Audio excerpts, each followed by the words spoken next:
Well, ashwagandha. Ashwagandha is one of my favorite herbs. And I chose to do a lecture on this herb because I do a lot of teaching. And I teach a lot of psychiatrists and psychiatric nurse practitioners and therapists about herbal medicine. And so I find that it's easier to teach herbs that work really great as simples. And it's such an entry point into herbal medicine. Constitutional appropriateness of different ones will help you prescribe those.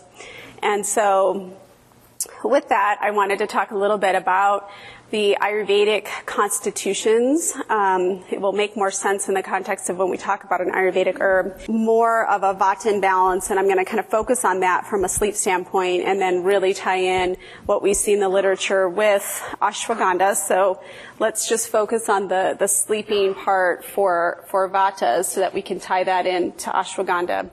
So here's a great schematic that goes through the different areas of mechanisms of action for stress, anxiety, and we talked about the mechanism of action for sleep already. And so we're going to go through these on how ashwagandha can be helpful for these conditions.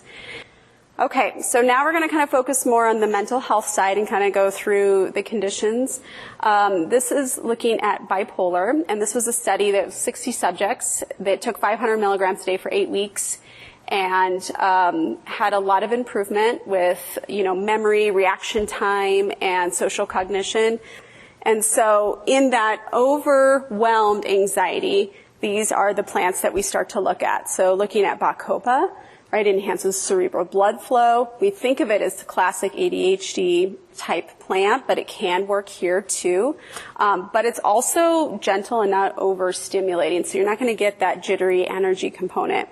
And then this is a fun recipe. I found this one. It's called pink moon milk, which is, got rose petals in it. Yum. I love rose at night. Rose tea is one of my favorite teas that I'll drink at night. It's just so calming for the spirit, and it just seems to settle down the heart throughout the day. And so I was like, that's a great idea. Let's combine rose with ashwagandha at night. That just sounds delightful.